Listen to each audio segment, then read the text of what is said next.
Okay guys, today I'm going to show you how I etch my logo onto my knives. I'll show you what I need. It's a real quick and simple way of doing it. You don't have to buy a bunch of stuff.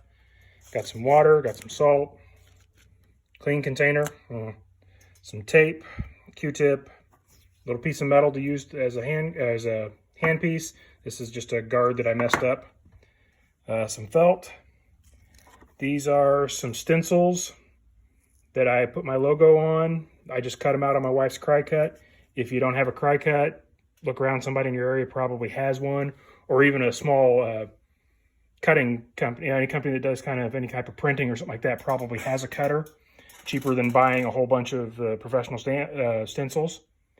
You need a 12-volt battery charger. Got this. It was 15 bucks at the local farm store.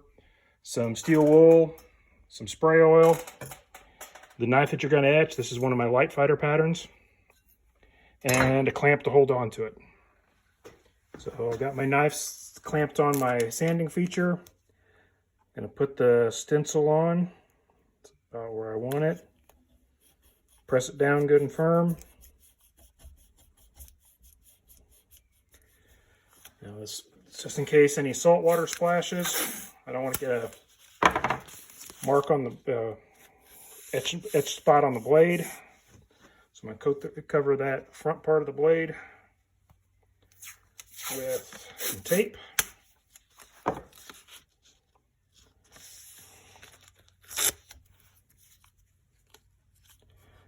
The handle is down low enough that even if something gets back here, it'll be covered by the handle, so I'm not too worried about that. So now I'm going to wrap up take the handpiece, put the felt on it. Just take a piece of some electrical tape. Easier if I wasn't paying attention to the camera. Wrap the felt a few times with some tape just so it stays on there.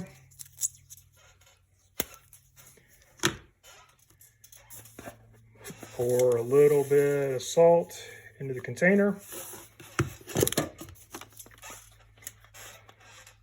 Add some water. I don't really precisely measure it. I just dump some salt in, pour some water in, stir it around.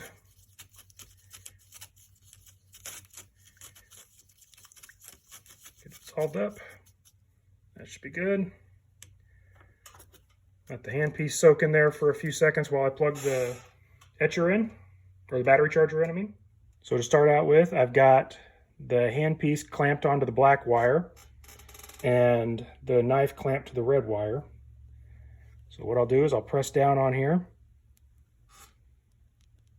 You can kind of hear it bubbling a little bit. See some of the bubbles coming off. Generally, I let this set about 15 seconds. Pull it up, make sure there's nothing going really wrong. Put it back on. And I'll keep doing this over and over again, probably half a dozen cycles. So it takes a couple minutes all said and done.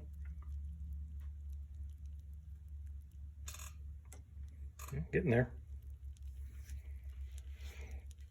Generally, I can use about 4 or 5 knives on each piece of felt before it just gets too nasty and I have to change out to a new one. But, you know, felt's $1 a sheet and I use up a couple of square inches at a time, so it takes a long time to use up. Yep, I'm getting there.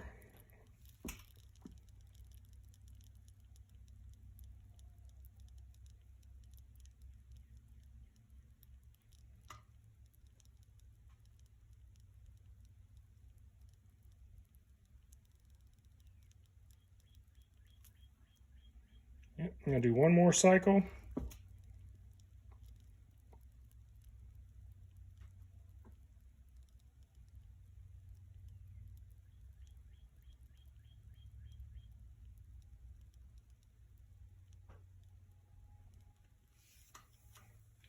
And actually, I think I'm going to do one more. I cut back half of that, OUR isn't as deep as it could be.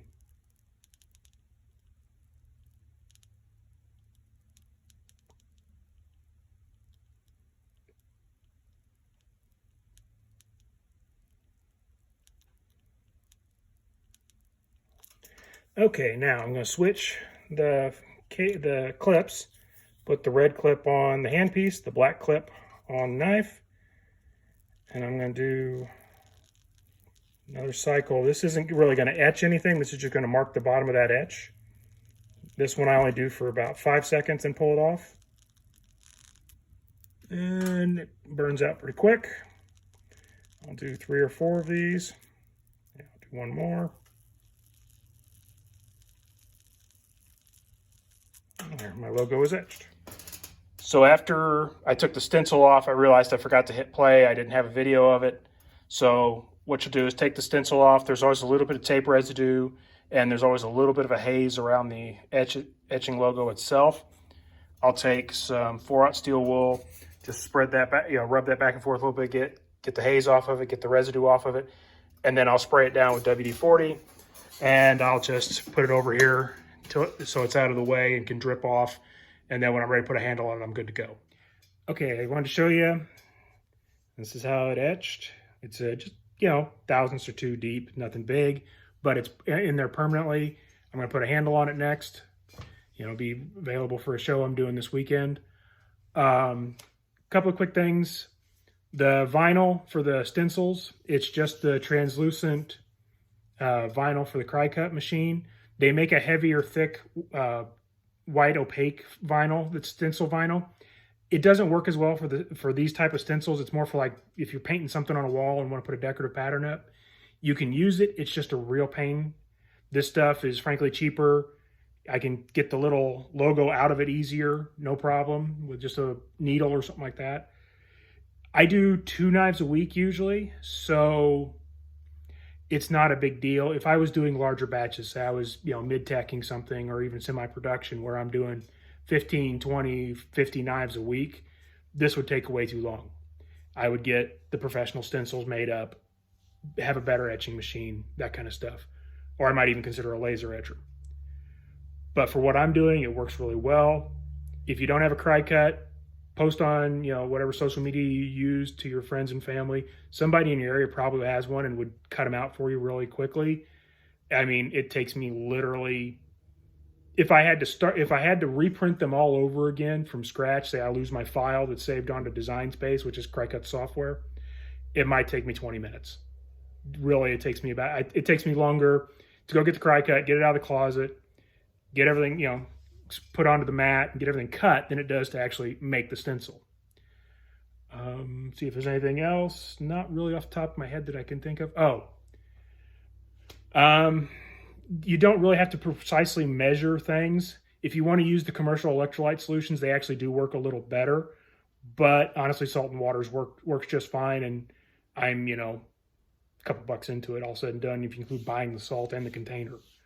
I was literally just a ketchup cup that I grabbed out of the drawer. Let's see. It will etch stainless. It will etch Damascus. It will etch Sanmai. I have never tried it on non-ferrous metals, but it might work on that too. I don't know. I have tried. One of the reasons why I like using the CryCut on things is I can change the size of the stencil. That was a 14-point stencil. Smaller knives, I'll do 12. I can do 10 if I'm doing a little bitty neck knife or something like that. Or the exact opposite if I'm doing a tomahawk or a belt axe or something like that where I really can have the space to do it, I'll jump it up to like a 20-point font or something like that. I really have a lot of flexibility in what size logo I'm going to put so it fits well with the knife.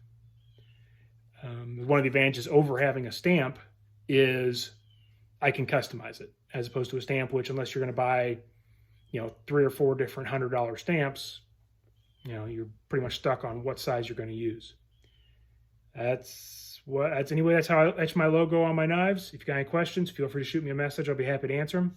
Thanks.